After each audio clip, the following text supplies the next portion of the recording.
Good morning. This is KELOLAND on the go with all you need to know in news and weather as you start your day. A weekend powwow on the Pine Ridge Reservation wrapped up Sunday following a shooting that sent a man to the hospital.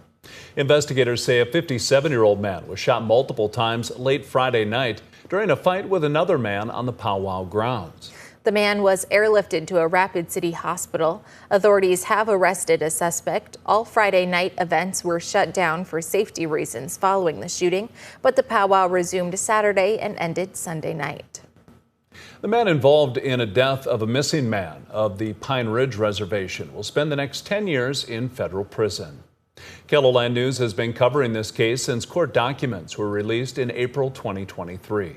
Charles Brings Plenty and a 16-year-old girl picked up CJ Grass Jr. from the East Ridge housing area and took him near the old Sundance grounds in Pine Ridge, where he later died. Grass wasn't found until 3 months after his death. Brings Plenty was convicted of accessory after the fact. A woman from the Rosebud Reservation will spend the next 4 years in federal prison for killing her brother over an Xbox. 33-year-old Lucy Medicine Eagle is sentenced for voluntary manslaughter. Medicine Eagle admitted that in March of 2022, she'd been drinking and thought her brother had taken her Xbox, so she struck him in the head until he became unconscious. Days later, he died in the hospital. Now let's get a check of our weather with meteorologist Scott Munn, starting the day with some storms up to our north. Scott. North central South Dakota. We've had a couple of showers, thunderstorms make their way through Mobridge this morning. Some gusty winds with them as well as some locally heavy rainfall. That will continue to travel to the east. Our forecast for today will have quite the temperature difference. As we do go through the afternoon, we'll have our numbers probably into the 70s across north central and northeastern South Dakota for today. But southeastern KELOLAND, hot temperatures, upper 80s to the middle 90s for the southeast. Brian will have more details on your forecast coming up. Thank you, Scott. The city of Brandon is issuing a water usage emergency, asking residents to limit their usage.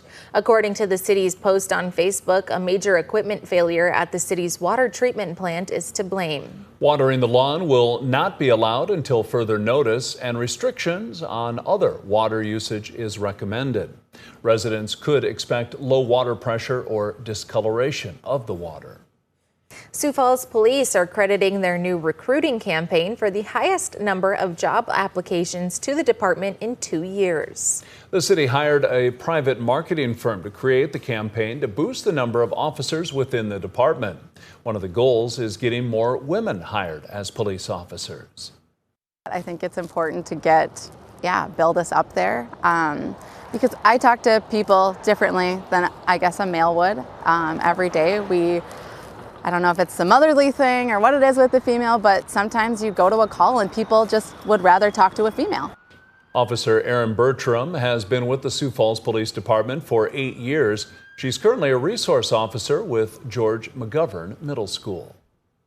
We're getting some of our first numbers related to the Sturgis Motorcycle Rally. South Dakota authorities reported 6 crashes on Saturday, one of them involving an injury, and there was 1 crash on Sunday. There were also 85 arrests, most of them drug or alcohol related. You can see a full breakdown of the numbers on KELOLAND.com. Meanwhile, the city of Sturgis has issued 503 temporary vending licenses as of Sunday. That compares to 533 vendor licenses last year. Ambulance calls from last Monday through Friday totaled 80. That's up from 38 for the same time period last year. The Sioux Empire Fair has been cracking down on its curfew policy that has been in place since 2021. Children 17 and under cannot be on the fairgrounds without a parent or legal guardian past 9 p.m. Management says they've been able to enforce the rule without much conflict.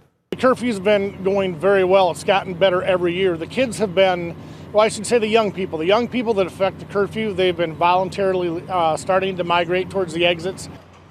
The fair also believes the curfew will allow for a more family-friendly environment. That's a look at some of our top stories. Now let's get one last look at your weather with meteorologist Brian Karstens. Brian? All right, weather today, well, going to the fair looks like all right on the forecast. Temperatures, yeah, plenty warm, upper 80s. We could even have a couple of 90s near Sioux Falls or just south is the way it's looking right now. Our forecast for Brookings is actually significantly cooler. We've got a frontal system that'll be draped right there between basically the Sioux Falls area and Brookings. So if Sioux Falls stays on the south side of that, it'll jump up this afternoon. There could be a little rain this morning. We're still looking at our short-term forecast through 9 to 11 o'clock, maybe a couple of hits of showers.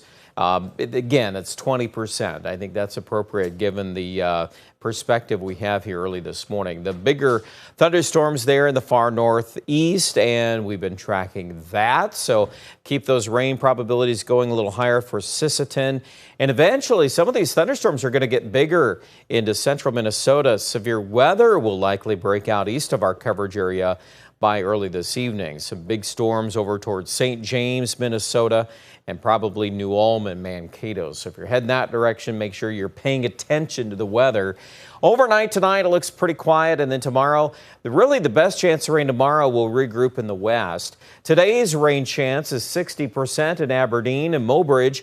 You'll see those percentages are reduced farther to the south in that 20% range, basically along and north of Interstate 90. Tomorrow, the rain chance is out in the Black Hills later in the afternoon. And eventually here going into Wednesday morning, there is the expectation that we will see a grouping of showers and thunderstorms trying to move into central South Dakota. Sioux Falls area, we have that more position Wednesday afternoon or Wednesday evening. That's about a 40% chance for Sioux Falls. So again, if you're looking for some rain, that would be a window of opportunity. 70 our high today in Watertown, a lot cooler. 67 in Sisseton. Look at Yankton, 97 possible later this afternoon. It's going to feel significantly hotter.